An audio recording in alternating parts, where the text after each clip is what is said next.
Tout juste rentré de sa tournée en Arabie, le secrétaire américain de la Défense, Dick Cheney, a présenté son rapport à George Bush sur l'état de préparation et le moral du corps expéditionnaire américain. Selon certaines indiscrétions rapportées aujourd'hui par le New York Times, les généraux américains estiment que leurs troupes ne seront pas prêtes à livrer combat dès le 15 janvier et que toute offensive devrait être reportée à la mi-février. Il faut bien sûr faire part de la guerre psychologique ou encore de la désinformation. Le ministre français de la Défense, Jean-Pierre Chevènement, a passé Noël au milieu des soldats français et notamment les aviateurs qui seront en première ligne en cas de conflit.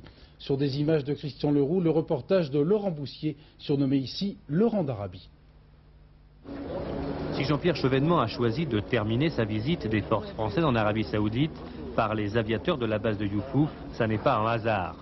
En cas de conflit, ce sont eux qui subiraient le premier choc de la guerre pour préparer une éventuelle action des troupes au sol.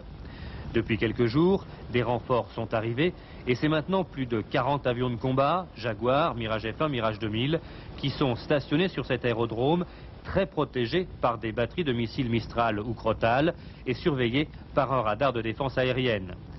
Avant chaque vol, les avions sont armés, comme pour une mission de guerre, et quotidiennement, les pilotes français participent à des missions combinées avec les Américains, les Saoudiens, les Anglais. Vu le nombre d'avions de chasse stationnés en Arabie Saoudite, environ 1200, la gestion de l'espace aérien est très délicate et tous les vols militaires se font sous contrôle aérien américain. Pour le ministre français de la Défense, les risques de guerre augmentent et la date de fin d'ultimatum ne pourra pas être repoussée. Je doute qu'il puisse l'être autrement que par une décision du Conseil de sécurité. Et il faudrait que les éléments nouveaux soient apparus. Est-ce que vous pensez que le Conseil de sécurité doit à nouveau se réunir avant tout emploi de la force, quelle que soit la situation, au 15 au soir? Je pense qu'il sera amené à le faire. Au lendemain du réveillon de Noël, l'ambiance a déjà changé.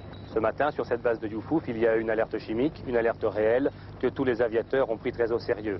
À 20 jours à peine de la fin de l'ultimatum des Nations Unies, on sent qu'on change de phase. La date du 15 janvier est maintenant dans toutes les têtes.